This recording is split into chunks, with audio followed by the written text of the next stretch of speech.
I'd like to welcome everyone who is able to join us to the Center for Security Policy's presentation of Free Speech Under Fire, the Red-Green Axis' Unrestricted Warfare in OSCE and beyond. What we're going to talk about today is something that I think should frighten everyone who's watching, because America, a land that is founded on the principles of freedom and the Constitution, is really under threat, specifically with respect to free speech. And we're going to get into the ways in which it's being threatened, the ways in which that free speech is being undermined, and the ways in which your free speech, no matter where you are in America or in the world, is really at gunpoint right now. To help me do that, I am joined by three terrific panelists, of which I am very fond and whom I respect a great deal. To my immediate left, we have Elisabeth Sabaditsch-Wolff. I'll introduce her later, but let me suffice it to say that she is a freedom fighter. Elisabeth Sabaditsch-Wolff is somebody that I've come to know as not only a person of ferocious courage, but a person who is a natural-born leader. She is somebody who people look to in times of trial, and rightly so, because she keeps her head, and she's smart, and she's tough as nails. And she is somebody who has actually borne the brunt of Austria, one of the members of this Organization for Security and Cooperation in Europe, one of these countries' legal sanctions for her legitimate speech. We also have Clare Lopez. And Clare Lopez, a dear friend of mine, a colleague of mine here at the Center for Security Policy.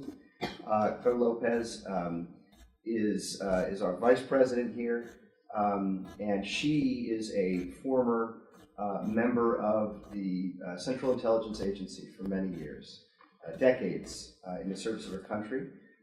She also is tough. She also is super smart.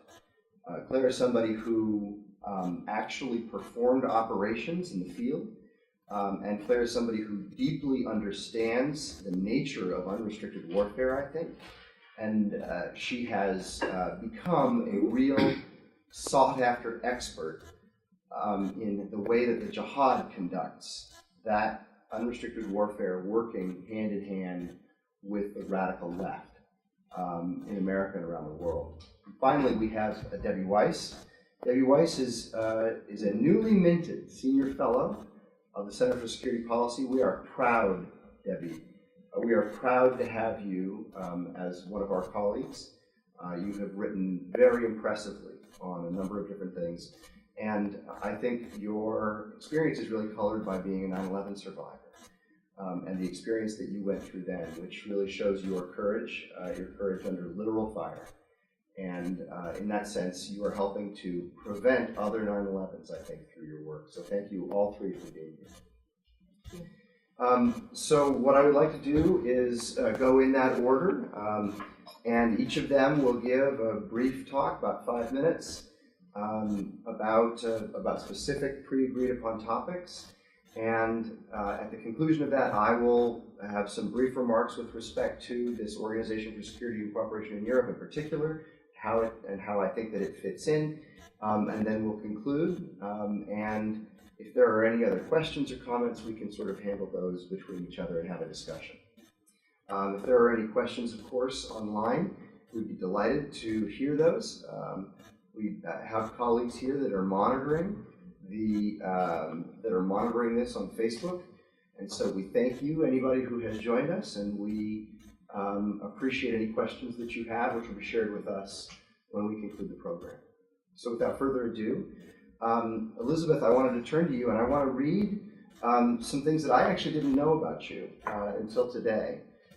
Elisabeth Sabaditsch-Wolff is an Austrian human rights and anti-Sharia activist, which I love, because really we know at the Center for Security Policy that Sharia is the problem. It is the totalitarian system of Sharia law that some want to ram down our throats that is really the core challenge to Western civilization.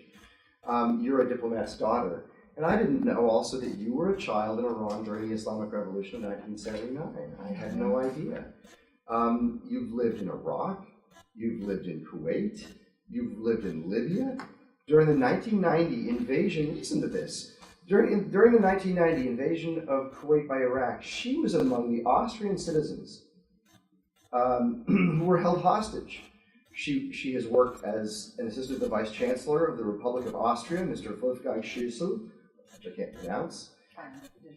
Thank you.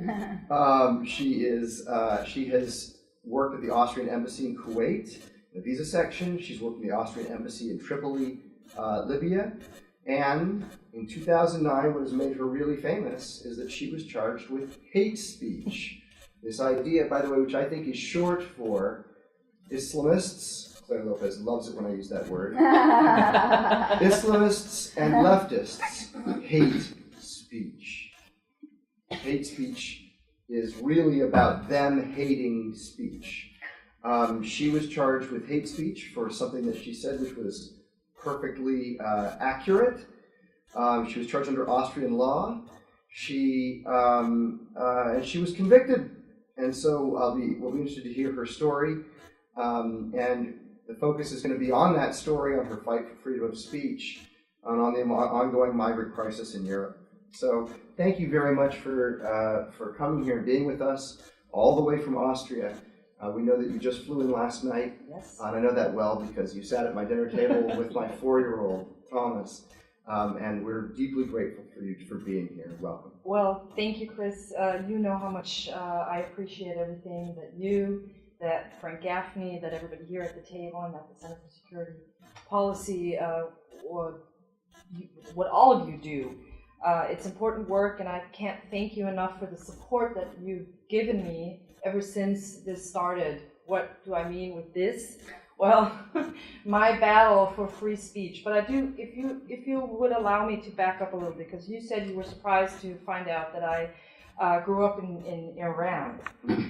Yes, I was in Iran, and my time in Iran shaped me, because what I'm doing today is what I experienced in Iran.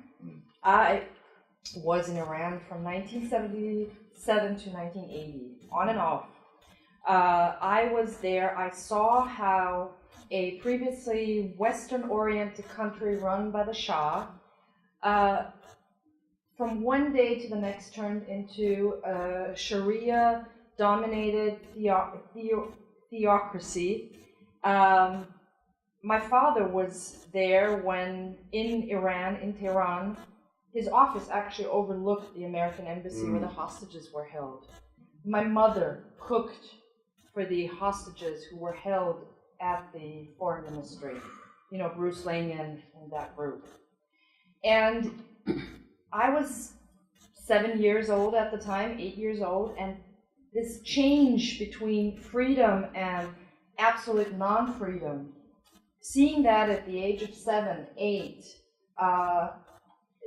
all of a sudden the change from Western-clad women, Western-clothed or non-clothed women, to all of a sudden completely in black garments, not hardly showing a face, to all of a sudden you can't have Pepsi. Pepsi was no longer sold in the stores. You know why? Because it reminded people of whiskey. 7-Up was no longer sold in stores because it reminded people of vodka. That is Khomeini's theocracy for you. That's how I grew up. There wasn't enough food because there were food shortages. My mother didn't know how to feed my sister and me. But it was actually the freedom that was lost which made a huge impact on me. And this is how my relationship with Islam started. So it wasn't exactly something that just popped up. It wasn't something there wasn't an epiphany for me on September 11th. I have to admit that, because I knew all along that that's what it was. It was dangerous. I didn't want to live like that. It wasn't a surprise. September 11th was not a surprise. And it didn't change my life in the sense that it changed many other people's lives. What did change my life was November of 2009. where all of a sudden, at the end, it's actually now sort of the anniversary, now that we're sitting here, this is the anniversary.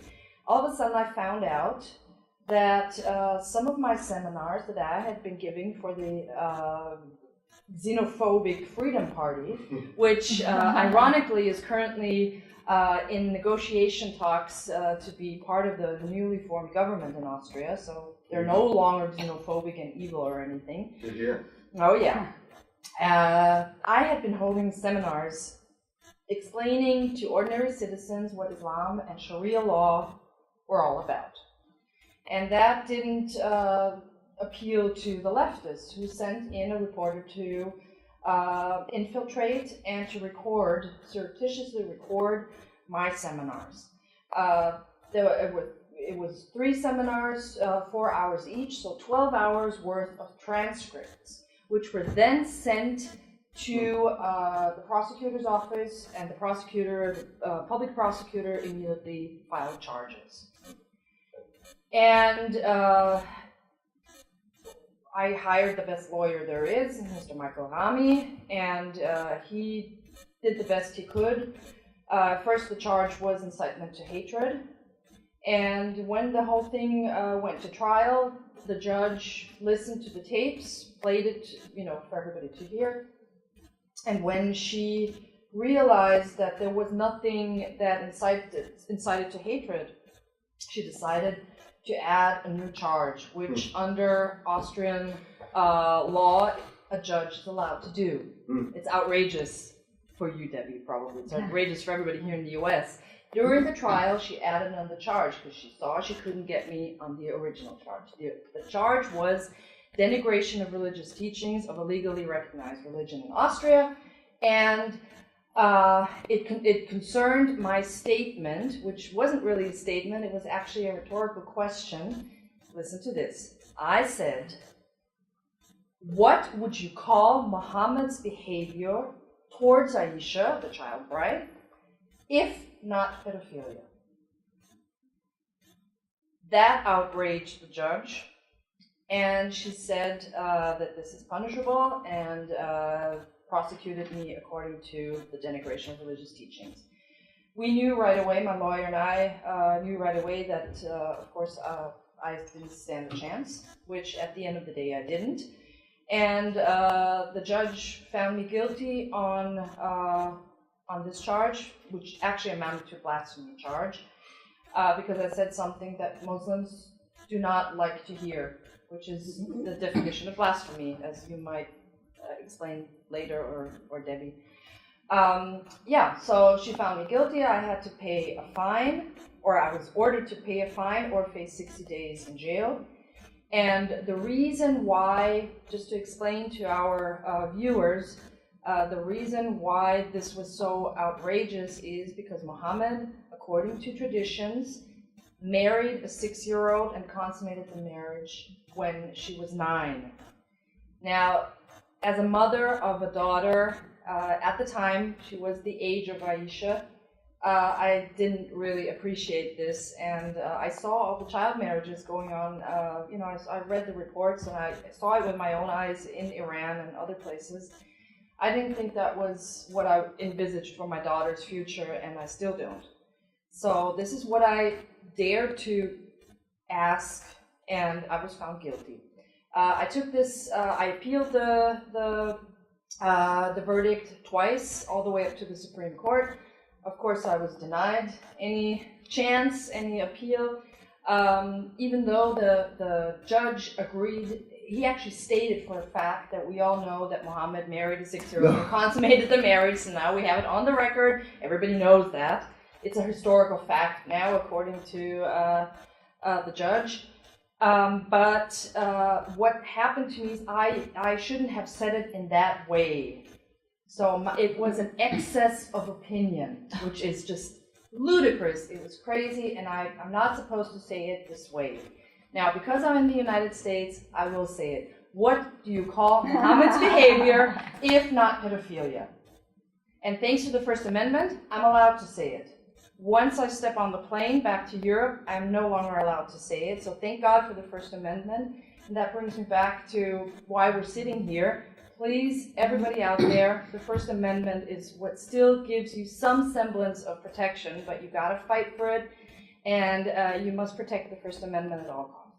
Thank you so much, Elisabeth. We really appreciate it. And not only are we, or do we sympathize with what you have gone through, but we want to make sure that people understand that Elisabeth's experience is something that any of us could go through, that you could go through, right? This is our future. This is America's future. This is when every time you hear hate speech, every time you hear hate incident, every time you hear hate crime, every time you hear hate group, every time you hear all of these horrible terms being thrown around, all of these smears, understand that this is something that we've seen play out, and it ends not just in Austria.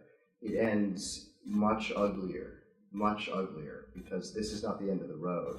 This is only the beginning. Mine was the beginning. That's Can right. I just, before we turn to Claire, Yeah. I need to add that, of course, I appealed all the way to the Supreme Court in Austria and lost, but my case is still pending and has been pending since 2011 at the European Court of Human Rights.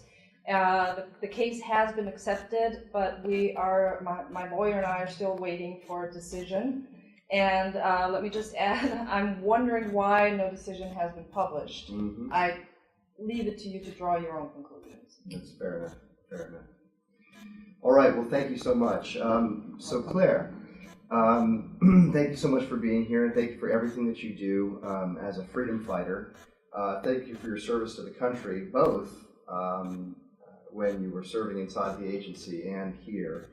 And thank you for your courage.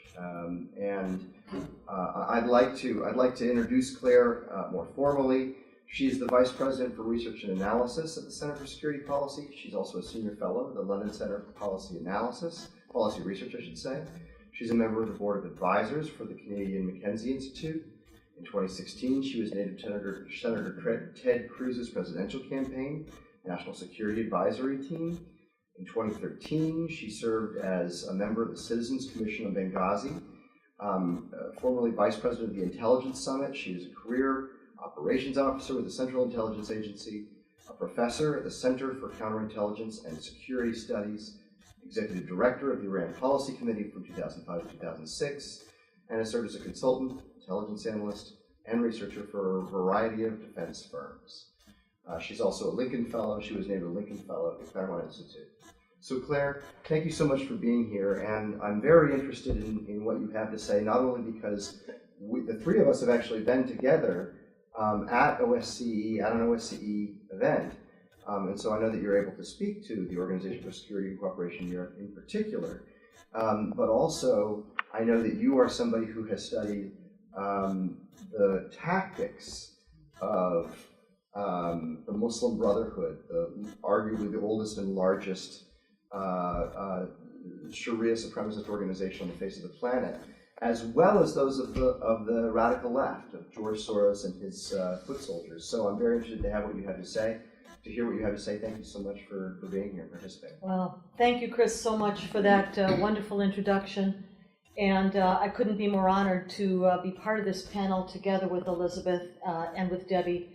And what I thought I would do is give a little bit of an overview that maybe will put into perspective what Elisabeth is talking about from a very particular perspective in Austria, in Europe, and project maybe a little bit to the threat to all of us, who, as I call us, we are the children of the Enlightenment. So what I would say is that across the Western world right now, free speech is under attack. In those places already under the harsh rule of Sharia, of Islamic law, where Islamic law forbids not only the freedom of speech, but of belief and of the press as well, the darkness has stifled human expression for nearly 1,400 years. In those places like Western Europe, Austria included, where the Enlightenment once shone, but that never had, as Elisabeth said, she pointed out rightly, never had a First Amendment, the darkness of tyranny is descending over the freedom to speak and write one's mind. In the pretense of defending the sensitivities of others from all offense, the hard left spawn of the communist revolution, in collaboration with the tyranny of Islamic law, seeks to shut down all expression that does not conform to its Orwellian definition of acceptable. International organizations, as Chris was alluding to, like the Organization for Security and Cooperation in Europe, the OSCE, where he and I and Elisabeth have attended their sessions. These organizations, the OSCE in particular, was founded to ease the tensions of the Cold War period. But they're now given over to a red-green, as we call it, communist Islamic agenda for suppression of Islamophobia and hate speech, as Chris was talking about. But now, even here in the Western Hemisphere, where the constitutions of both Canada and the United States guarantee freedom of speech and expression, the grasping claws of the speech enforcers reach to deny free men the right to opine and speak as we will. In Canada, we see Motion 103, as it's called, pass through a parliament all too eager to prostrate itself before the demands of a Muslim minority that is intent upon foisting Islamic law and slander upon a once free people. There too, in the Canadian capital of Ottawa, a film about what's happening to Europe as hordes of Muslim migrants are permitted to invade the shores, the cities and towns, the very homes of the people who live there, gets shut down by the Library of Ottawa, too craven to stand up to the speech bullies.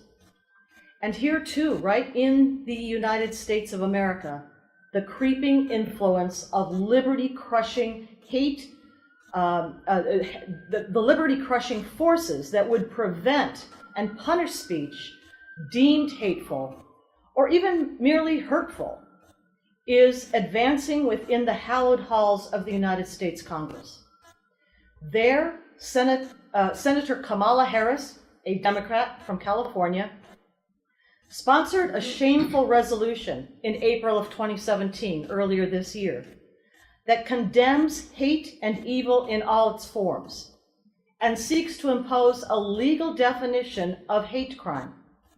It passed unanimously with no amendments. Across America, pampered campus cupcakes run fleeing for their blankies, their puppy dogs, and safety pins whenever they hear an opinion not aligned perfectly with their own. Worse yet, though, these spoiled brats shout down speakers, physically and verbally assault conservatives, Jews, and anyone else they happen not to like, and feel perfectly free to rampage and destroy property. And university administrators let them, or even encourage them. The Southern Poverty Law Center, about which we're going to hear more, I think, from Debbie to come here, the SPLC, appoints itself the arbiter of what is permitted speech and what is not, while spewing animus, hatred, and threats for whatever and whomever does not conform to its twisted notions, again, of what is allowed. Enough already. We are the children of the Enlightenment, gifted with the freest, most open system of government the world has ever known. But if we do not stand up now to defend this republic, our Constitution, the laws derived from it, the very principles that undergird Western civilization, we will lose it all. Thank you. Thank you very much, Claire. Thank you very much, and the puppy dogs and pillows is just my favorite. That is fantastic. Thank you so much. And it is frightening and it is disturbing. And I will say that based on what you've said, I think it's important that people watching understand the Southern Poverty Law Center is an extremist organization. This is an organization that is linked to 2 domestic terror strikes. There was one shooting which took place at the Family Research Council, where the gentleman who committed the shooting said that he chose his target based on the Southern Poverty Law Center's lists of their quote-unquote hate groups because the Southern Poverty Law Center, SPLC, targets Christian organizations as well as counter-terror organizations that don't conform with its far-left agenda. Secondly, the individual who shot up the congressional baseball game that we hear so little about suddenly in the wake of Charlottesville. That individual also had liked SPLC, among many other far-left organizations, on his Facebook page. They're linked to 2 domestic terror strikes, and tomorrow at 10 a.m. Eastern Time, Congress is going to have the SPLC in to talk about terrorism. This is like asking the head of the Communist Party USA to come in and testify about infiltration by the Soviets. Yeah. It's insane. And it's going on right under our noses, and it's being tolerated. It should not be tolerated frankly, it should not be tolerated not only by the Republican chairman, but the truth is that the Democrats who have asked the SPLC, the ranking member of the House Homeland Security Committee, should be ashamed for bringing an organization like that to the table. So, thank you very much, Claire. Let me end with Debbie Weiss. Debbie Weiss is, as I mentioned, a senior fellow at the Center for Security Policy. As of just the last couple of days, we are honored to have you. Thank you. Your intellect is something that we respect. We are deeply thankful to you for all of the work that you have done. And I know that if Frank Gaffney, my boss, were here, that he would say that it is our honor, really, to have you as a senior fellow here at the center. Oh, thank you. The honor is mine. Well, so let me go through some things that I want to be specific here, because again, I'm learning things about my friends and colleagues. You were the Manhattan director for the Forbes for President campaign. I didn't know that. You're an attorney, an author. You're a public speaker. You specialize in free speech and terrorism-related issues. You're an expert on the Organization of Islamic Cooperation, which you've written treaties on for the Center for Security Policy, as well as for the Council on American Islamic Relations, CARE, which is linked both to the Muslim Brotherhood that we have discussed, as well as Hamas, the terrorist organization, designated foreign terrorist organization in the Middle East. In addition to that, you've been the assistant to the Corporation Counsel in the Giuliani administration.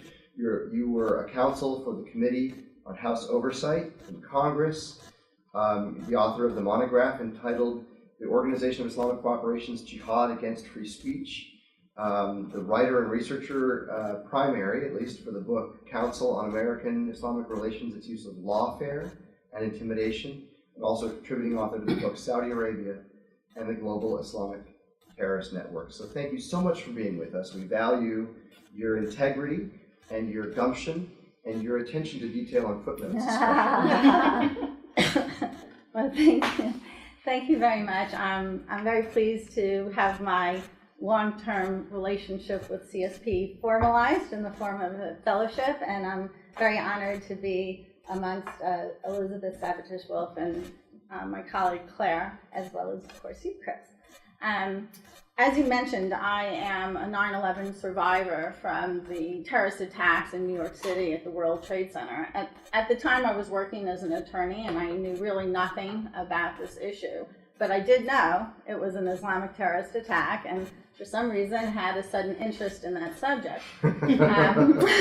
So after burying my head in books and seminars and all kinds of educational material on it, somebody brought to my attention the Organization of Islamic Cooperation and its mission to stifle all the discussions that we were having about Islamic terrorism.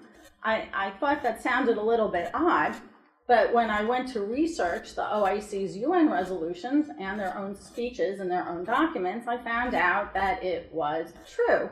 And I quickly and instinctively knew that freedom of speech was going to be the battlefield upon which all of our other freedoms would be lost or won. That the issue was not one of just violence, that violence was just a tactic to achieve a broader goal, and that it was the ideology that motivated that violence, which also motivates the stifling of free speech, and specifically of, quote, Islamophobic speech, which is basically implemented the way Islamic blasphemy laws are implemented. And it's done largely for two reasons. One, this is not what I had prepared, but one is to force non-Muslims to submit to Islamic blasphemy laws.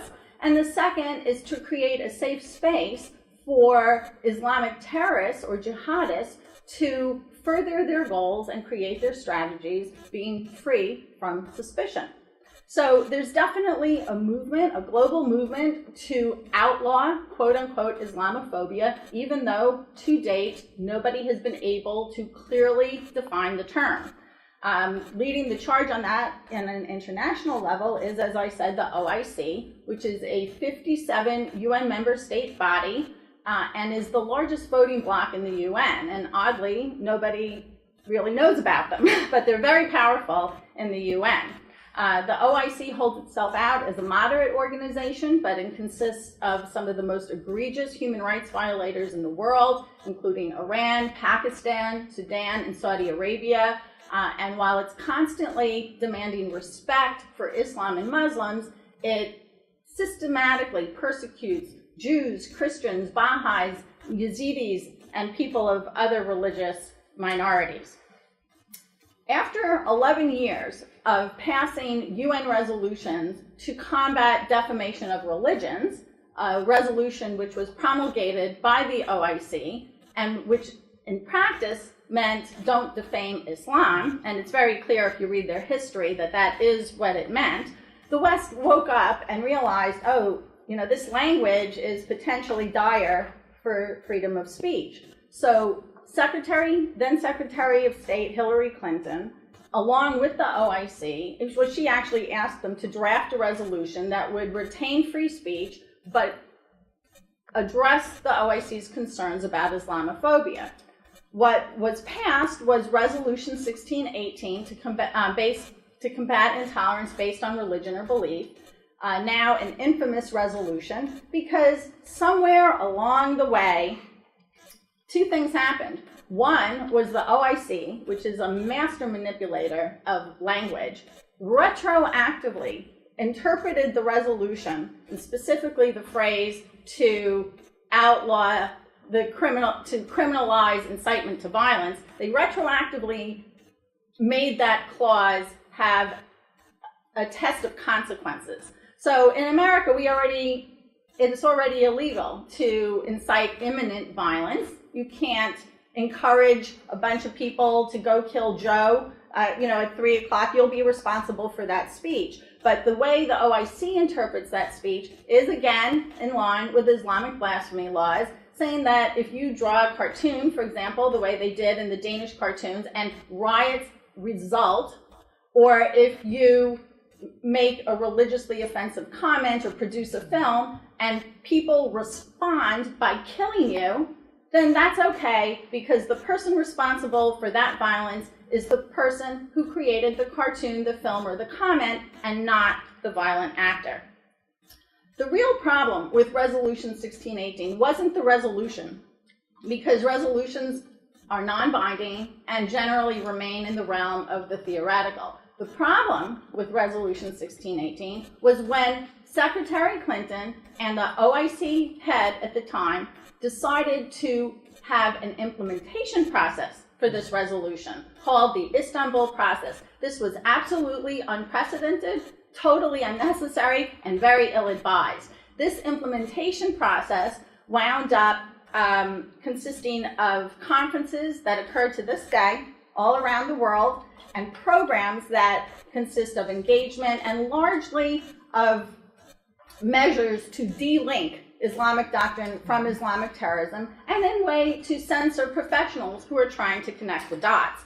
The Istanbul process, somehow the State Department had voluntarily, Hillary Clinton had voluntarily offered to hold the first conference, and I don't know what happened in those closed-door meetings, but her position from the initial let's preserve free expression changed to very similar to the OIC's position, And even though we have the First Amendment, she said, we will use peer pressure and shaming to achieve the same results in lieu of having speech restrictions.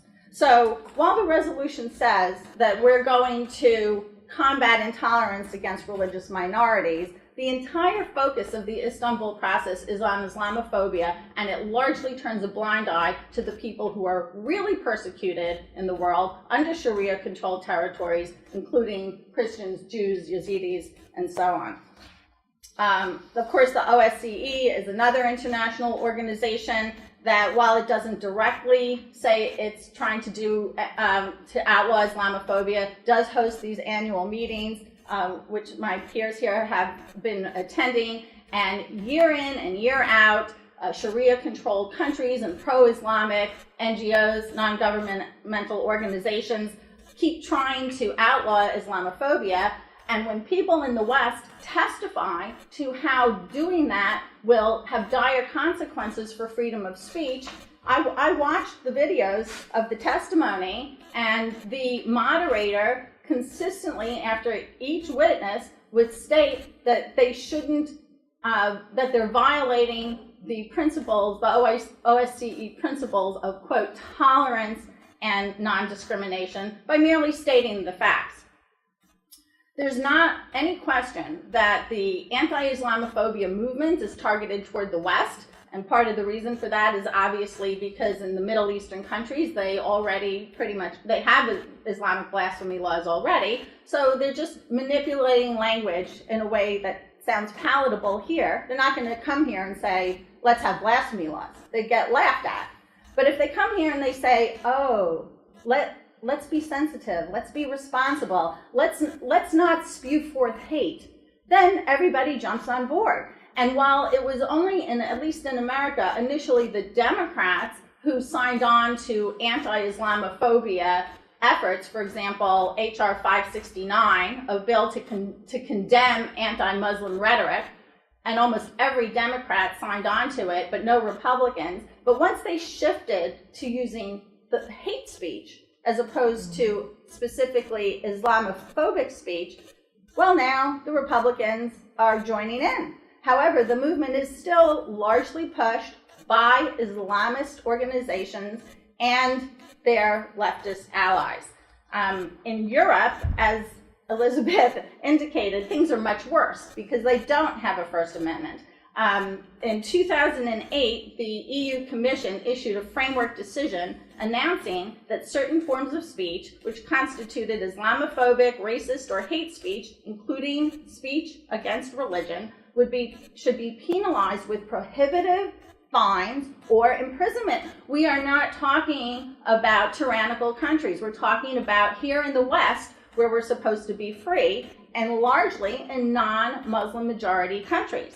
At this point, it is not just Austria that has laws like this. It is virtually every country in Europe. They have different kinds of laws. Sometimes, as Elisabeth said, sometimes they're called denigration of a recognized religion. Sometimes they're called hate speech laws. Sometimes they're actually put forth as public order laws and then interpreted in a way that's still tantamount to blasphemy. But they are all proxies for blasphemy laws because they seek to censor speech that violates Islamic blasphemy, and they punish it when it occurs.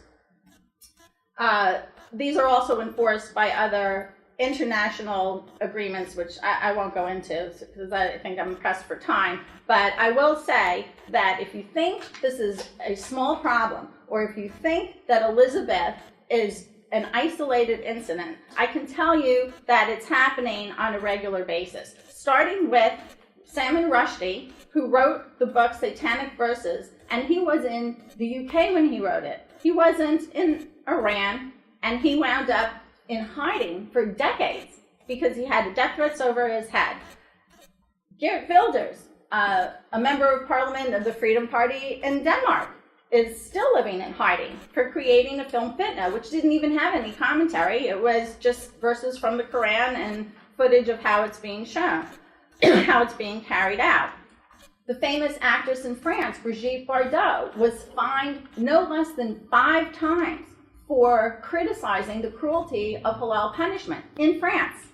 And obviously, Pamela Geller has fatwas over her head for her Draw the Muhammad cartoon contest, and there are numerous other people who are similarly situated, including in Ireland, there was a 78-year-old pastor who was arrested for preaching a sermon saying that he thinks Islam is a satanic religion.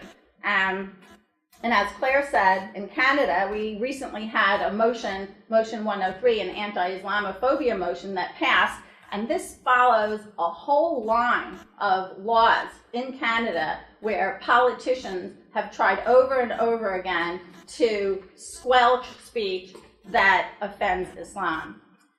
In America, where we have the First Amendment, it is exceptional. There is nowhere in the world that has the degree of free speech that we have here in America. Yet, as Claire indicated, the safe spaces, the trigger warnings, the microaggressions are rampant. Most students think we should have hate speech restrictions. Some people think we already have them, but we don't. The interfaith movement, academia, the mainstream media, and even some leftist politicians are all jumping on board on the hate speech, anti-Islamophobic bandwagon. And it's not about speech. It's not about being nice. What it's about is stopping the ideas that that speech represents and the consequent policies that would emanate from them. It is a way of people to gain power, to stamp out opposing political views without having to debate them. That is why we have the First Amendment. The purpose of it was to ensure robust political debate. The purpose of it was to ensure that those with minority views could express them. The purpose of it was to guarantee that people who had ideas that some might find offensive could still see the light of day and be heard.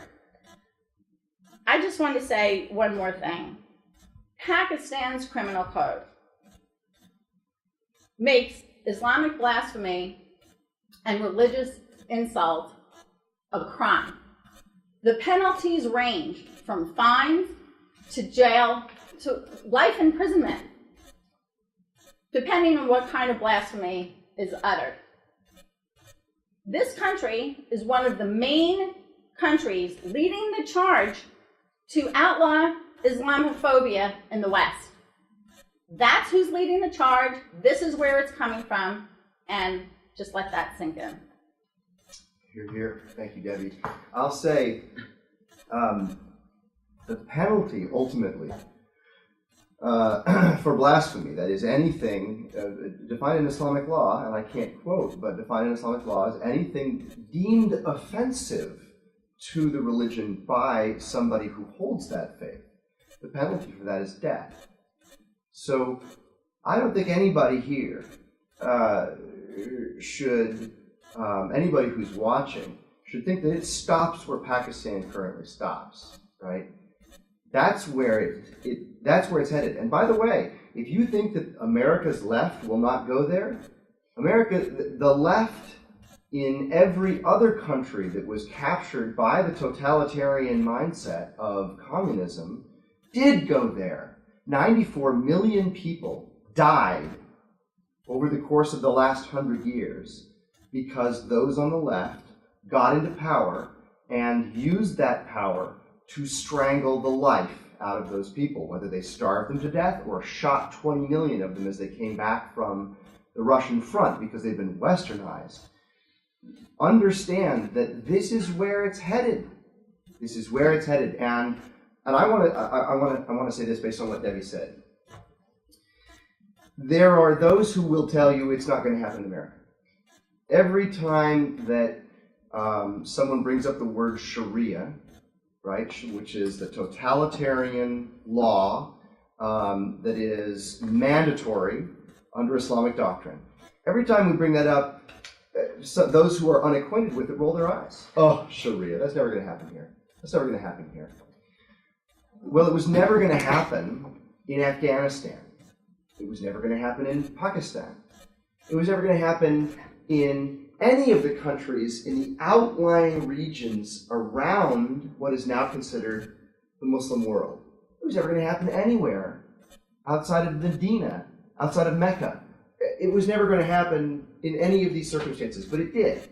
And it's spreading right now, and you can see the spectrum. You can see it from the First Amendment, the way it used to be practiced, to the naming and shaming that they're currently doing, to the hate speech narrative, which is being advanced here, to the hate speech laws, which are in place in Europe that we heard about in the Organizations in Security and Cooperation in Europe meetings, to the rules in Pakistan, which actually can result in life in prison, to what is practiced in Iran and in the former Islamic State, where they just kill people. That's the spectrum, folks. That's the spectrum that we don't want to step down. It's not a question of whether it can happen here. It's a question of, we have a constitution which is the longest active constitution on the face of the planet. The reason is because we had visionary founding fathers who hewed to a Western set of ideals of freedom and liberty. That's what matters. That's what we're fighting for. The left, in the form of George Soros, who just put $18 billion more into his charitable efforts, and we're giving him a tax break for it, to take down Western civilization, right, to the Organization for Islamic Cooperation and all of the affiliated organizations. These organizations are working towards a very similar objective, and it is the control of their speech. The control of their speech. They are working against constitutional principles, which we as Americans hold dear. They're working against Western principles, which Europeans and Americans also hold dear. And we're working against God's principles. In fact, my own view is that what it says in the Declaration of Independence is correct. The Declaration of Independence, which is foundational law in the United States, unknown to virtually every student today, makes very clear that the rights that we have in the Constitution, that are enshrined in the Constitution, protected by the Constitution, come from God, from the laws of nature and nature's God. That's a quote, right? So, in my view at least, this is very much a war of those who want to defeat freedom versus those who want to preserve it. And everybody who is watching, you have seen three real freedom fighters here. Now, I want to conclude. I do have some remarks just to fill in some other spaces. But the bottom line here, I think, has already been established. And the bottom line is that your freedom of speech is under assault. And it's something that you must take seriously. And I have some recommendations for those who are watching based on what the three of you have said. I want to give you some specific tangible things that you can potentially do and that you should think about. First of all, I wanted to tell you that the Organization for Security and Cooperation in Europe, OSCE, we've thrown this around a little bit, but let me just tell you what this organization is and tell you how you should think about this in my humble opinion. On July 3rd, 1973, the organization was originally founded. As Clare said, it was actually founded during the period of détente between the West and the East to try to reduce tensions. In 1990, there was a sub-organization that was set up, which was originally just an election monitor, which morphed into what is known as the Office for Democratic Institutions and Human Rights, or, amusingly, ODIHR, pronounced, oh dear. That's what all of you should think. These are thought police. That's what ODIHR is. ODIHR is set up to monitor the commitments, the implementation of the commitments of the participating states of OSCE. This is what they tell us all the time, right? But in fact, ODIHR is monitoring everyone's compliance with these, with the parameters of hate that they describe, which is any speech with which a Sharia supremacist or a leftist would disagree. That is the definition. By the way, you want a definition of Islamophobia? A phobia, folks, a phobia is an irrational fear. It is a particular mental defect, right? If you are afraid of being crushed under the iron heel of Sharia law, as those in Iraq and Syria were, under ISIS, and now Islamic State, as it hopefully fades away, but will reemerge in a million forms. That isn't irrational, that's paying attention. So I would say that the definition of Islamophobia is knowing the truth about Islam. Because anybody who knows the truth about Islam, and especially Sharia law, would be afraid. So OSCE was set up in 73, ODIHR was set up in 1990. It has morphed into this monitor. I want to read you what the European Court of Human Rights, which I believe is considering your case, they should hew to their decision of July 31st, 2001, 2 months before September 11th, where they said, and I quote, "The institution of Sharia law and a theocratic regime are incompatible with the requirements of a democratic society," unquote. That is legal doctrine in Europe right now. It's legal doctrine, and yet they are imposing what is in effect Sharia law on you. I think that is horrifying. In 1 year later, this OSCE organization agreed to a statement in 2002 in Porto, Portugal, that said that the participating states, quote, "firmly reject identification of terrorism with any nationality or religion." Well, that's just whistling past the graveyard, because let's just be clear here.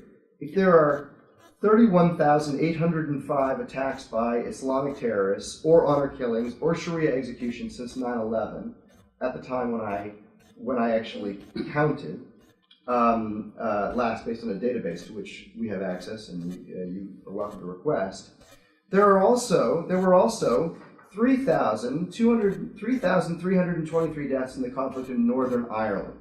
Now, at the time, was there anyone saying we shouldn't mention Catholicism? Anyone saying that we shouldn't mention Protestantism? Anyone denying that the terrorism that was going on had anything to do with the conflict between Protestantism and Catholicism? No one. No one disputed it. Why do they dispute it now? Because they're trying to shut down your speech. They are trying to silence us from saying the truth. I'll give you an example. Michael Stutzenberger is a German citizen. Michael Stutzenberger was sentenced in Germany to 6 months in prison. Thank God it was suspended, but it demonetized him anyway, because now he can't speak, or else he could actually go to prison for sharing this photograph. It's a historical photograph. It's a historical photograph of a Nazi officer shaking hands with the Grand Mufti of Jerusalem during World War II. And he said this is an indication, he argued this is an indication of the fascist tendencies within Islam. Well, if you can be prosecuted for uploading a historical photograph, you're in Stalinist times. And this is in Germany, folks. It's coming here. If Hillary Clinton had won the presidency,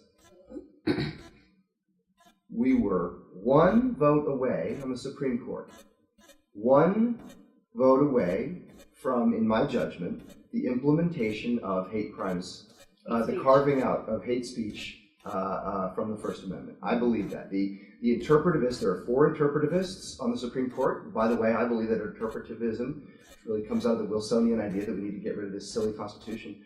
I believe that that is a violation of the oath of office that these justices took, because they are explicitly saying that they're going to deny the Constitution or reinterpret it in any way that they feel necessary. I believe that one more justice and we would have lost, really, our constitutional republic, because we would no longer have, we'd have 5 people enforcing our Constitution who weren't in fact bound by that Constitution. Yeah. And I believe that freedom of speech would be the first thing out the door. Yeah, you're absolutely, you make a very good point, Chris, because people in America tend to minimize the threat because we have the First Amendment. And it's not something that we can take for granted, for one reason that you were saying, which is lately we don't have only strict constructionists of the Constitution. Judges say it's a living, breathing document, and it can morph to an interpretation that excludes hate speech from free speech. But the second reason is because while we do have the First Amendment that allows for quote-unquote hate speech, we're not going to move from a country that has free speech protections legally to a country that doesn't have free speech protections legally overnight. First, an environment has to be created where that kind of speech suppression is acceptable, and that's what we're witnessing today. So it goes in increments. We'll have self-censorship, censorship guidelines, the censorship speech codes we have on campuses, the purging that we have in the national security apparatus training materials.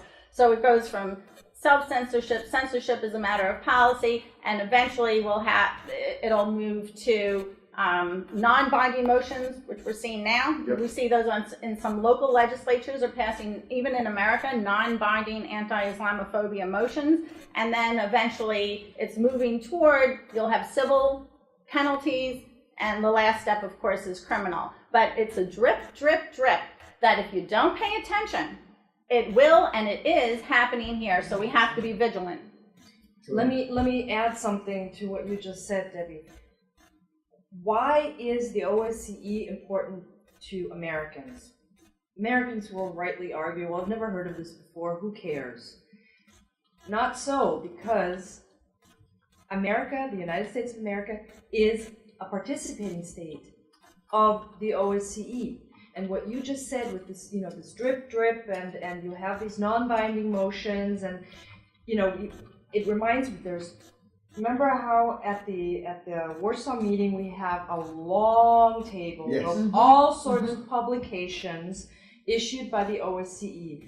And a lot of those publications are, for instance, guidelines to self-censorship of the media. Remember that? Absolutely. It's all there already. How do you define hate speech? How do you recognize hate speech? How do you police hate speech and hate crimes? And remember, the money to fund this also comes from the United States. Yes. So it concerns you as an American citizen as much as it concerns me as a European and an Austrian. So Americans really need to also ask the congressman, what are you doing about this money being spent on self-censorship material, which actually goes against the Constitution, right? So absolutely right. You've got your work cut out. Absolutely. In fact, I would urge people to contact their members of Congress. Please feel free to download this document. If you'd like to read Free Speech Under Fire, you're welcome to just go and download it, and you can read the extensive comments. You can see footnotes, lots of good footnotes. You can read the source documents yourself. Make your own judgments. You don't have to listen to us. Then send those source documents to your members of Congress and say, why do we fund 13% of this organization? And by the way, I wouldn't necessarily advocate taking the 13% back. What I would advocate instead is instructing the State Department. I would say that the members of Congress should be writing letters to the State Department and to their the other members of Congress who are actually, allocating these resources, saying, okay, we'd like you to take the 13% and ask ODIHR Director Ingebjörg Solrún Gísladóttir of Iceland about this quote. She decried the last time that the three of us and others were in Warsaw in September. She said, quote, that having listened to us, they had unfortunately witnessed a discourse which does not belong in a forum set on how we can further tolerance.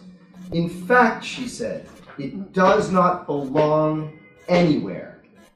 It does not belong anywhere. So, why don't our members of Congress say, our members of Congress should be contacting ODIHR, which we pay for, right? We pay 13% of her salary. We need to find out, is she going to apologize or is she going to resign? That's what we should be asking our State Department.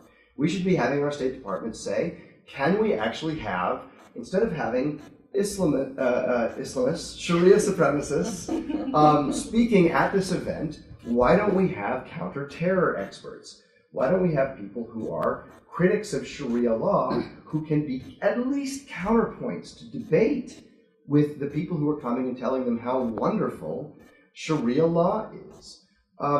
So I think that people should do that. But here's the thing. I go a step further. This doesn't just happen in international organizations. It doesn't just happen at OSCE. It doesn't just happen in Congress. It doesn't just happen at the OIC. It is happening in your schools. It's happening in your schools right now. I'm looking for schools right now for a certain somebody who's related.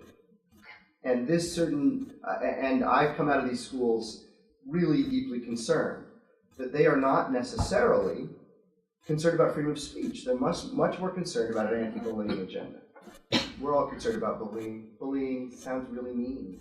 Nobody likes bullying. Nobody likes, nobody wants people to commit suicide because of horrible things people are saying about them on Facebook. But I challenge every parent who is watching this, look at what it is that they're telling your kids is offensive, and you will find increasingly it is this agenda.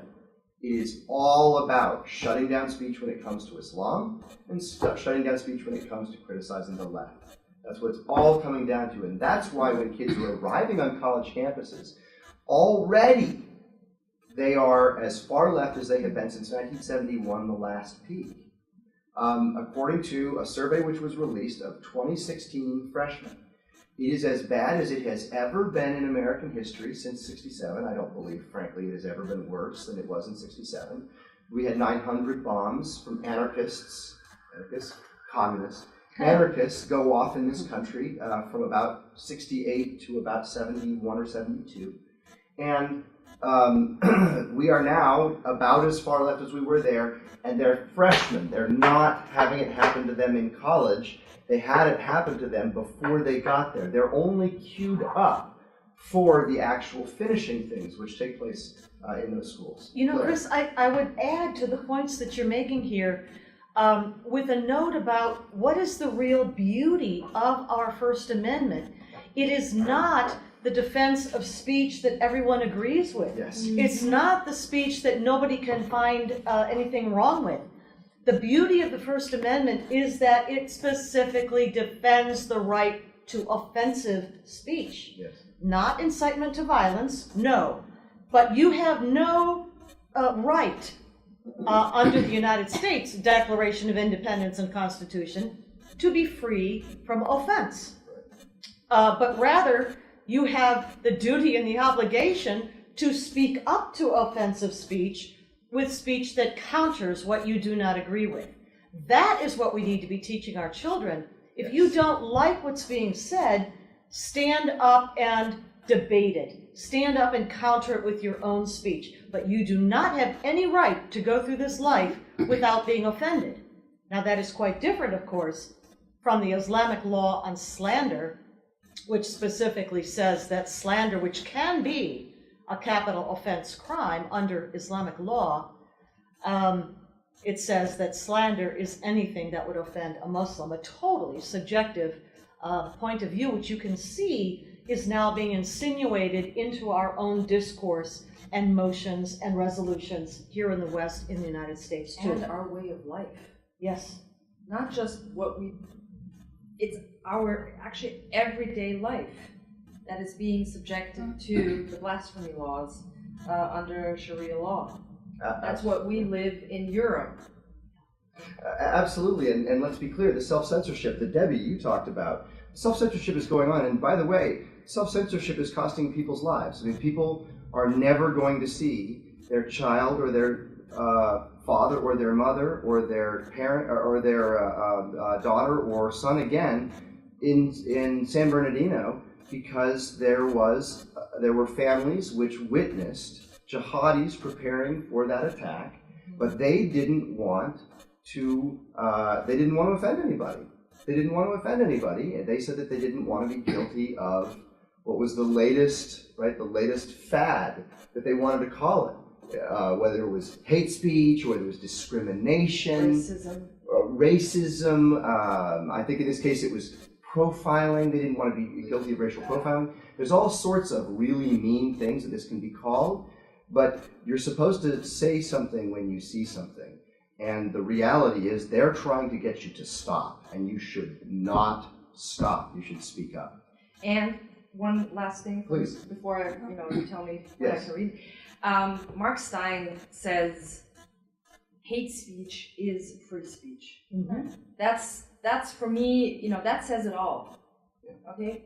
That is, you can label anything. You can label your grocery store shopping list as hate speech, but it's still free speech. One of these days, SPLC will label our grocery list, the shopping list, as hate speech because it was written by White supremacists. white supremacists, right? Quote unquote.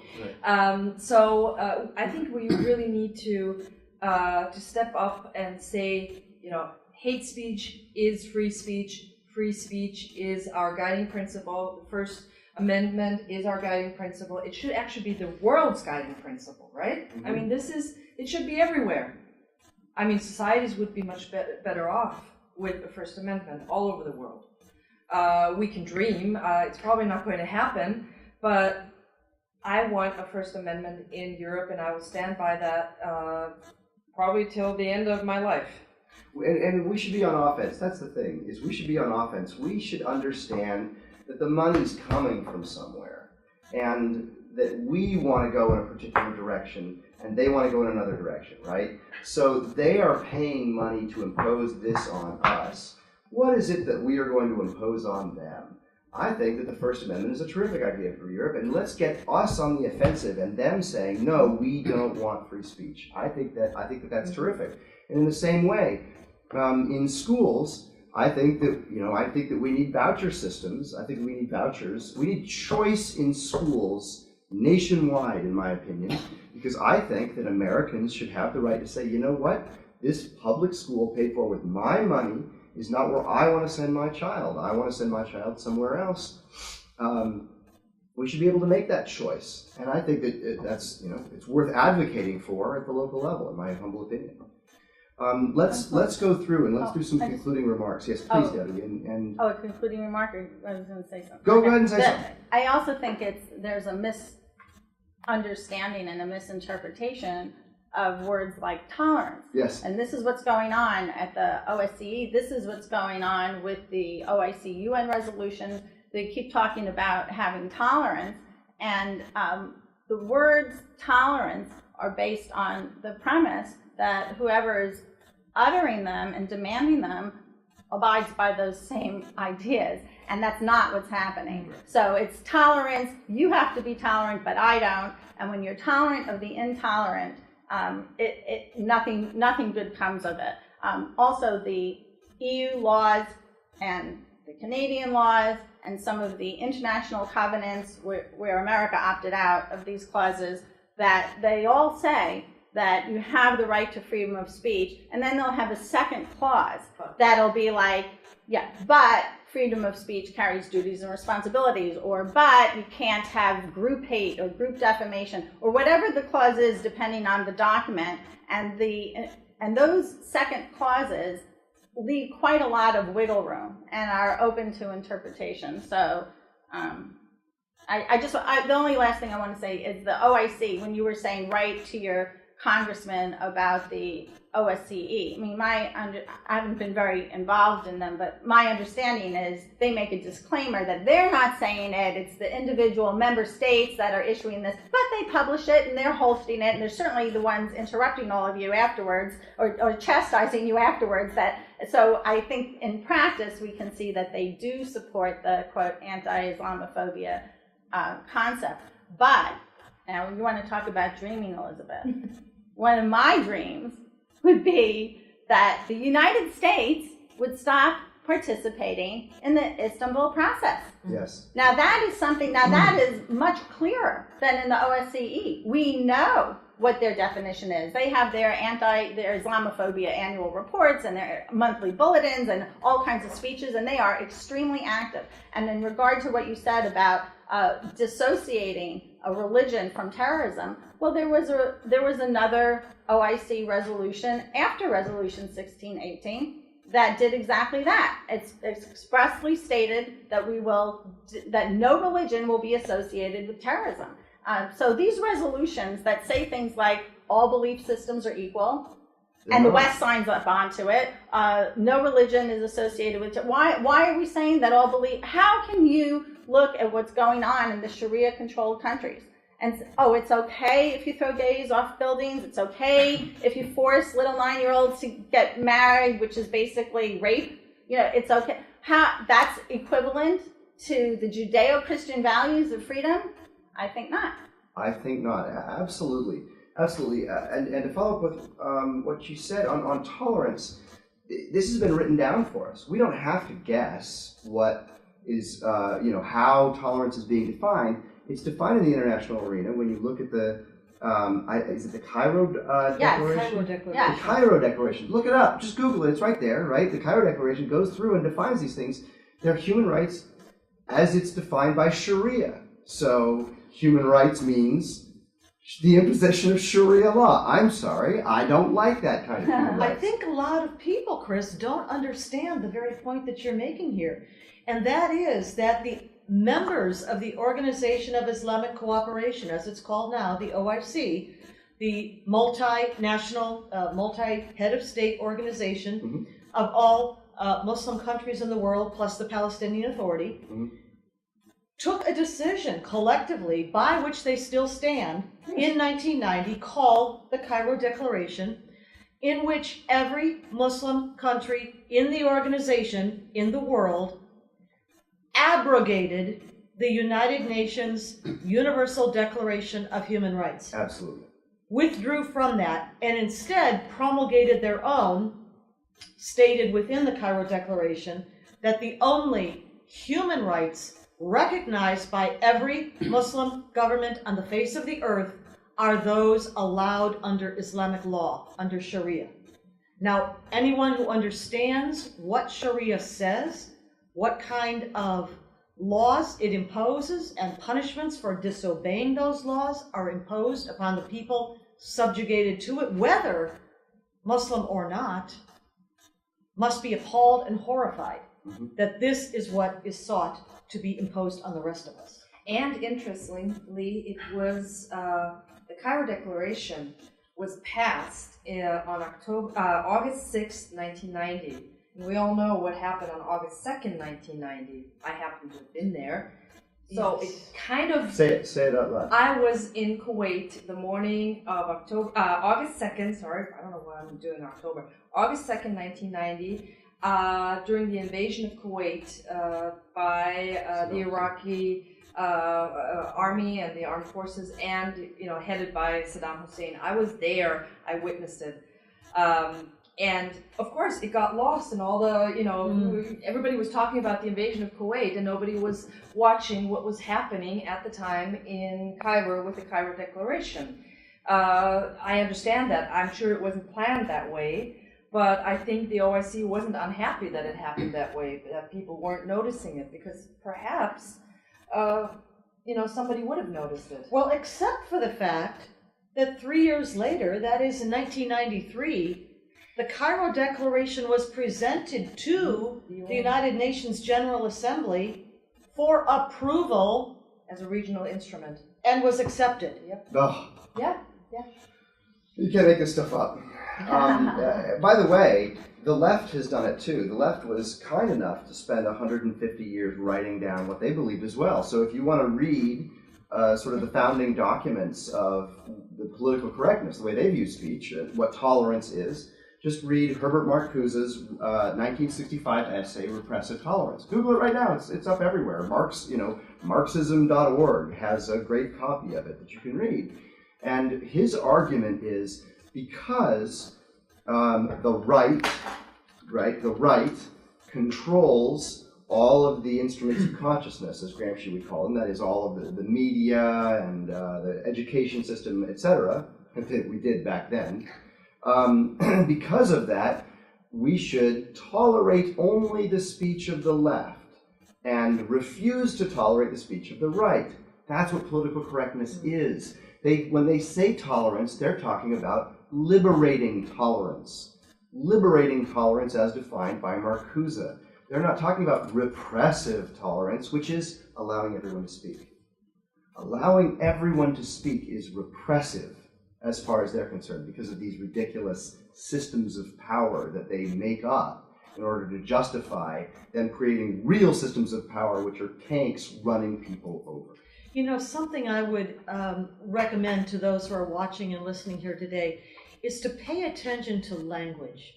Pay attention to how words are used. And your examples, Chris, that you were just giving right now, make a good point out of that.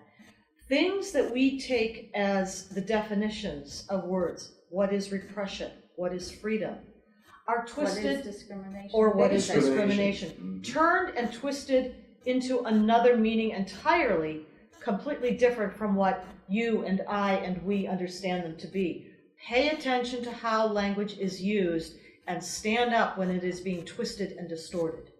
Debbie, do you want to talk about discrimination? I was going to make the same point that Claire did and just word it a little differently, but that was the point, it's not just censorship that's a problem, it's the redefinition of terms, the manipulation of language, and also the manipulation of emotion. Mm-hmm. Nobody wants to support hate. How are you defining hate? Who's the arbiter of what is or isn't hateful? Why is it only people on the right who are hateful and people on the groups on the left are not hateful? So I think that and I hate to say it, but I also think it's no coincidence that students these days are not learning history and are not learning our founding fathers. And, you know, you're talking about going to private schools, but I think it's horrific that in the public schools they can get away with teaching the rest of the students misinformation. And I think this whole language issue is being used for disinformation campaigns, to whitewash Islamic terrorism, and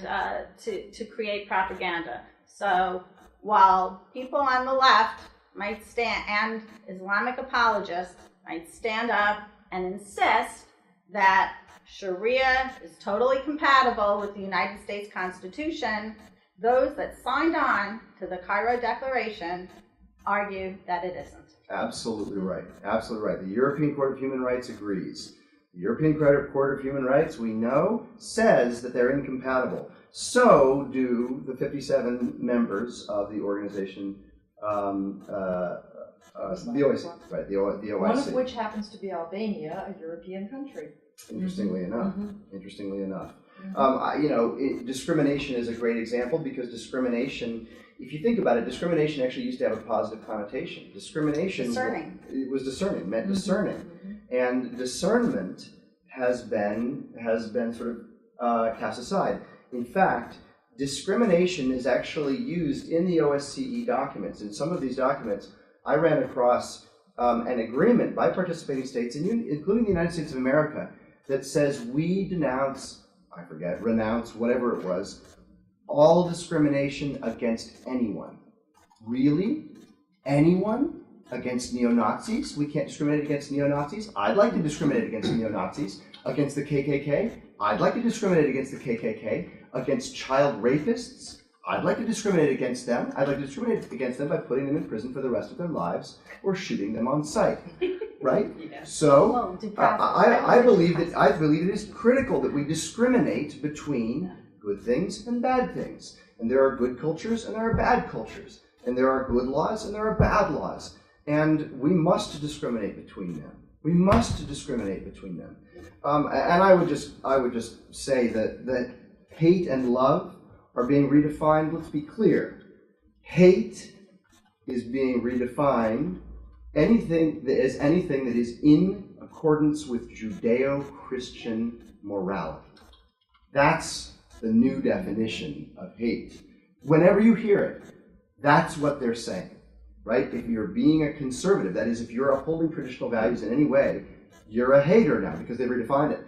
Love is being redefined as anything that is not traditional love.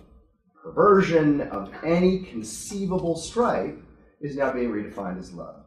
And God bless everybody on the planet. I, of course, am not without sin, so I won't throw any stones, but I will say that redefining words like love and hate has implications. The left knew it, and if you read Michel Foucault, right? You can find right there, they had philosophers who were talking through the implications of redefining words because they understood from Nietzsche that all of language was really about will to power.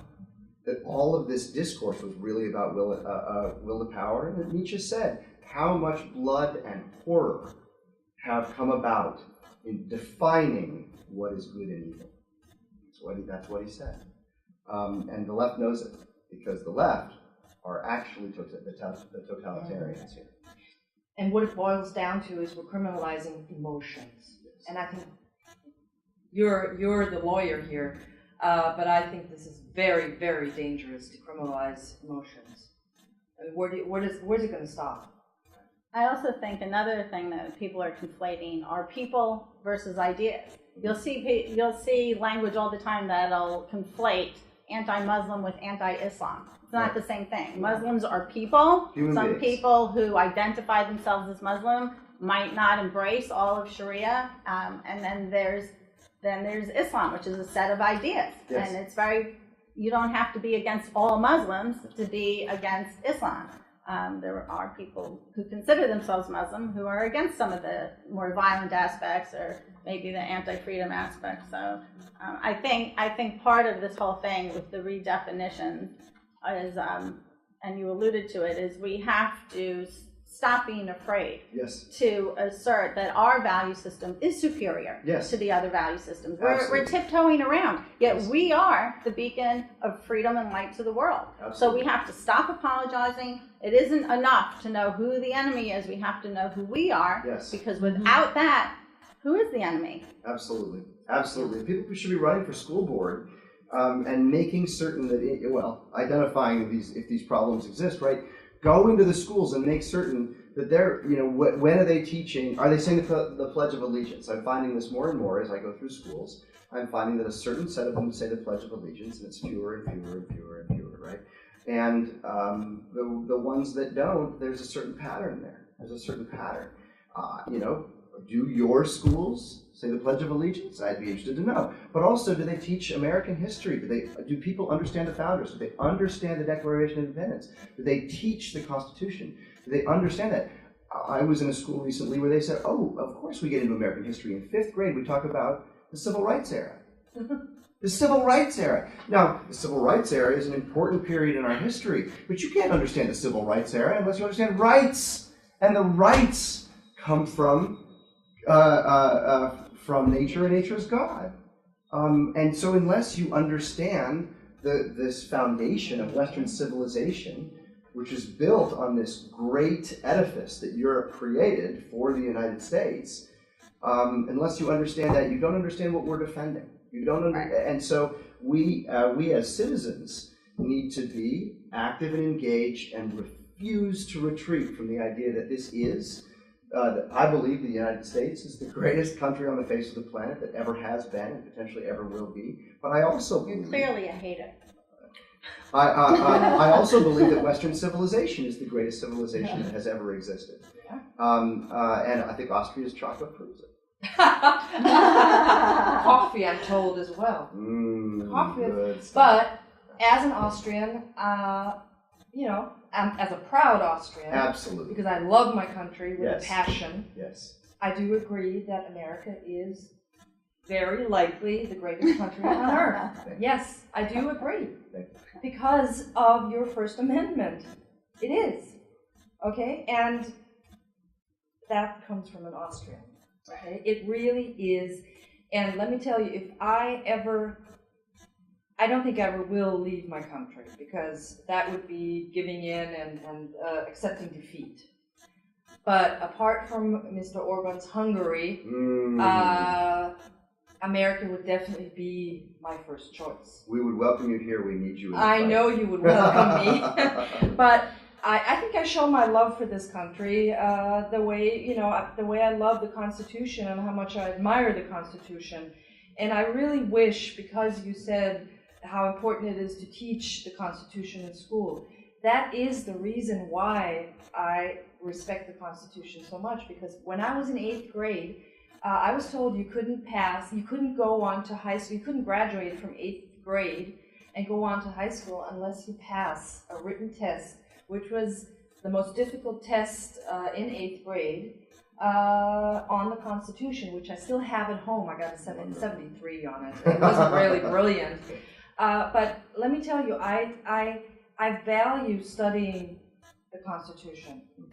I think it's the most important document, considering that it can be understood by an 8th grader.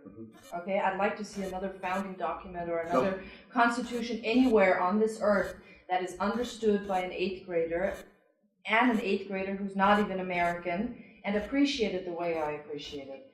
And I think that says a lot about this document, and that's why I'm so adamant about telling Americans you need to protect the Constitution at all costs. Yes. That's I agree, and let me say one thing about Austria, but also about the other sort of members. I think NATO is a perfect example of this. I would say I spent a little bit of time in Austria. I know. Oh, okay. Yeah. So I spent 13 days there once, and it was dissolute and horrifying. And I won't say it in front of 10,000 people, but a lot of fun. In any case, I think that it is very important that we respect nations, the nation state, that we respect borders, that we respect peoples and countries, and that we allow countries to pursue what they perceive to be in their best interest and in their people's best interest. I was interacting with somebody from Poland while I was in Warsaw with you guys, and he was saying what's wonderful is now we are protected by the greatest, strongest country on the face of the planet. And I said, buy more tanks. Buy more tanks, Poland. You need more tanks. You need to be able to protect yourselves. Because ask Ukraine how well that worked out. Ask Ukraine how well that worked out.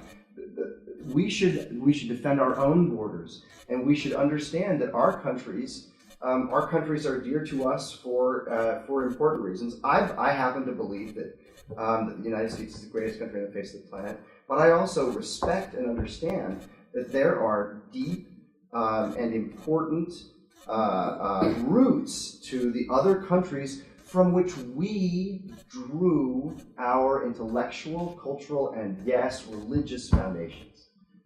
So. Well, I have to say, I have one caveat to that. Yes.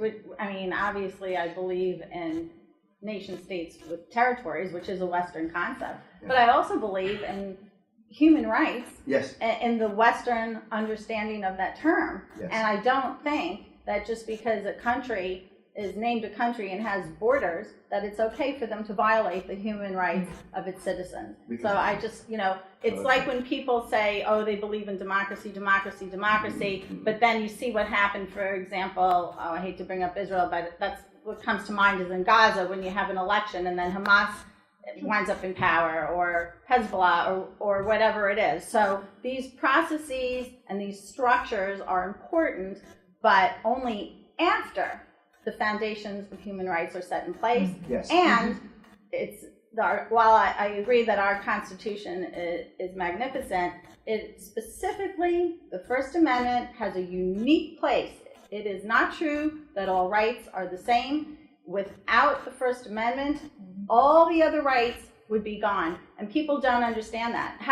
What good is religious freedom if you can't go to a church and pray with other people? What good is having human rights laws if when they're violated, you're not allowed to speak up about them? Right. So I think that freedom of speech is, I'm getting kind of tired, but I just think that freedom of speech has a particular place in human rights and freedom more broadly. And schools, when you're saying they should learn the Constitution, but they need to learn really about the founding fathers and the history of the whole country, because the people who do appreciate our country are often people like Elisabeth who don't live here, or people who came from other countries and see a compare and contrast. But you come here, especially sometimes in inner cities or where they don't have as much money as some other people, and they are taught that this is a terrible place and America is evil. Right. And they don't have any point of comparison. They are denigrating the great because it isn't perfect. Right. And they don't understand that there is no heaven on earth, Right. and that you have opportunities here that exist nowhere else, and they just live in a bubble, and they have to learn, what else is going on in the world to really appreciate the freedom we And have. don't you guys always say life, liberty, and the pursuit Pursuit of of happiness? happiness. It Not doesn't happiness guarantee you happiness. Right. Okay, that's what people in these inner city bubbles that you were just talking about, they think they have a right to happiness, but who grants them the right to happiness? There's no one. So they have the right to pursue their own happiness. Yes. Well, we can go into a whole philosophical discussion about that, but Well, then there's I a don't- redefining of the word right. What does the word right mean? Exactly. All I know is here, when people want to dance to that song, happy, they don't get thrown in jail the way they do in Iran. yeah, Yes. exactly. There you go. There you yes, go. Yes. So I'd like to allow everybody to just say one final thing, just a concluding remark. Let's have and Debbie then, start. And then I'll thank everybody. Yes, go ahead, Debbie. Why don't you start? Put you on the spot. I think, yeah, put me on the spot. I think, I don't have 10 hours to prepare it. Okay. Well, all I can say is I think you've heard and seen here examples and reasons that freedom of expression is critical, and that we're at a really crucial time in history, and in particular in the West, where free speech is under attack, and that censorship is really not about being nice. It's not about speech. It is a tool of people who want to gain power, claiming victimhood in order to shut down meritorious debate on a variety of viewpoints. So all I would say is educate yourself. And you know what? Don't take freedom for granted. A lot of people in this country just think, oh, this country is always going to be here the way it is now. It's always going to be free. We're always going to have the Constitution. That is not true. There are so many other countries that once were free and now are not. It is incumbent on each and every one of you to do something to make sure that freedom stays alive. If you're busy, at least pass out articles to your friends, make sure, run for school board, educate your own kids so that we can pass the torch of freedom on to future generations. Amen. Absolutely. I would emphasize maybe something that I heard Debbie say just a little bit earlier. And that is that perhaps the most important thing for all of us is to know who we are. Amen. There was a magnificent book written by Samuel Huntington by that name, Who Are We? Meaning Americans. Where did our Declaration, our foundational documents, Constitution, Bill of Rights come from? We have to understand that what we have here is really unique in the history of the entire world. We are of Athens, of Rome, and of Jerusalem. Mm-hmm. Athens was not perfect, it was a slave state, but it was the first place where self-rule, independence of a city-state took root. And it is also the place where the ideals of humanism and logic and reasoning and philosophy first bloomed. Then I say of Rome in its Republican period, because that, again, not a perfect place at all, but it was a place where there were a set of laws, that all agreed to and lived by. Yes, there were slaves in that Roman Republican period too. They didn't get to make the laws, no. But this is a period of Roman history before it slipped and lost what it had in the Republican period. Let's remember what Republican means, or Republic, perhaps I should say. We here in the United States are a republic, not a democracy. Correct. Republic comes from two Latin root words, res publica.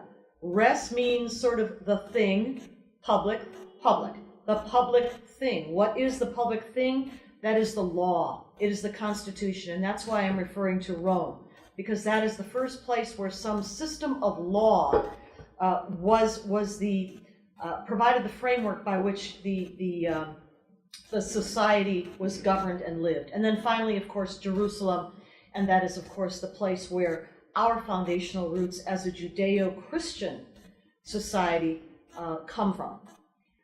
So knowing these things and knowing who we are and how unique our experiment is in the history of the world, understanding, as I said before, that we are the children of the Enlightenment.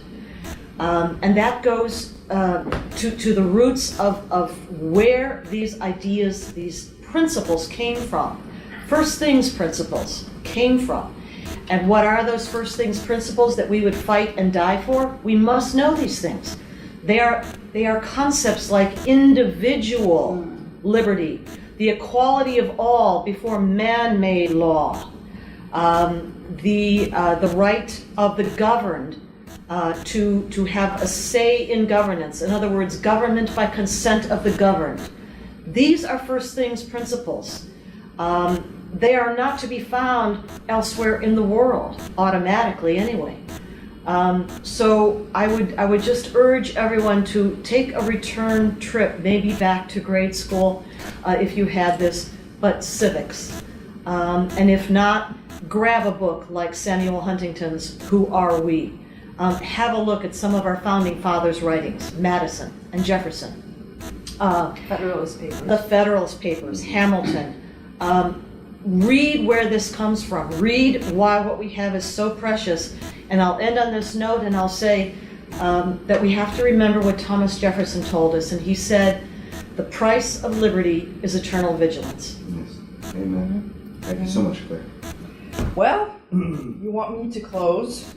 And I will say, I would like to read you the text of a placard that was posted on walls and lampposts in Warsaw during the Polish National Independence Day March on November 11th. The anonymous author was alluding to the famous piece written by the German dissident Pastor Martin Niemöller.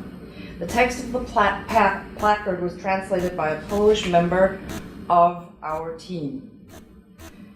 And it says the following: when the refugees came, I didn't protest. They were poor refugees. When they established mosques, I didn't protest. They have the right to pray. When they introduced halal food in schools, I didn't protest. They can only eat what their Quran allows them to.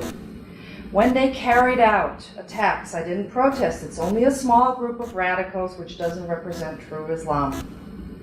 When they raped women, I didn't protest. Rapes occur in every culture and religion, and they have nothing to do with Islam. When they demanded Sharia zones, I didn't protest. They need their own space, and we live in a free country. When their MPs took their seats in Parliament, I didn't protest. They're almost half the population now, and they have a right to be represented.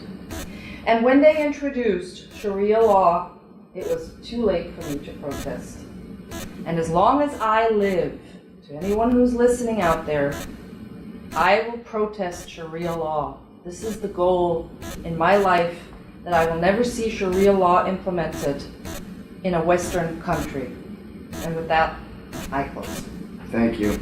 I want to thank all three of you for joining us for this conversation. I think it's an important one, and I hope that those who have joined us via Facebook Live have enjoyed it, and I hope that they have learned as much as I have. I'd just like to conclude by saying, I think that as long as we have intellects like these three intellects and courage, like this amount of courage, I think that we as a society will do well.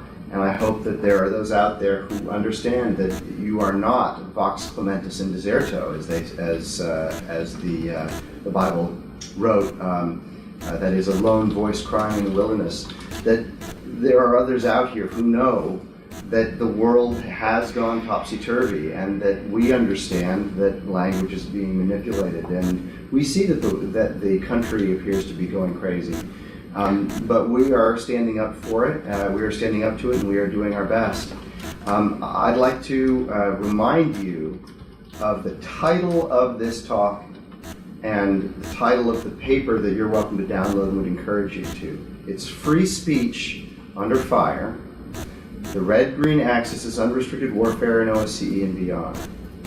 Free speech under fire we've established. The red-green axis is what we call the working together of the forces of Sharia supremacists with the forces of the radical left under George Soros and others. Unrestricted warfare is a concept from a 1999 work, which is actually translated directly from the People's Liberation Army documents. It is a Chinese communist set of strategic insights into how to fight a single superpower in the world, the United States. And it is through things like the OSCE. It is through things like the OSCE. It is through things like economic warfare. It is through infiltrating schools. All these things that we're talking about, it's all laid out, chapter and verse, by one of our enemies, not even the one that we're talking about necessarily. And OSCE, we've talked about OSCE. I would very much encourage you to learn more about the Organization for Security and Cooperation in Europe, about the Office for Democratic Institutions and Human Rights within it, ODIHR. Understand that it is only a forum, that within this forum there are 57 participating states, that it has a staff, that it is supposedly accountable to those participating states, and that therefore it can be used as a tool for good and was during the Cold War and could be again. That, I think, is our goal. So from the OSCE, from the OIC, from the halls of Congress, from the United Nations, all the way to the school board and to your conversations with your fellow citizens, I would urge you to stand up for free speech, which is under fire. Take that fire with us, the Center for Security Policy and its friends and allies. Stand up for it and fight, because now is the time. Thank you.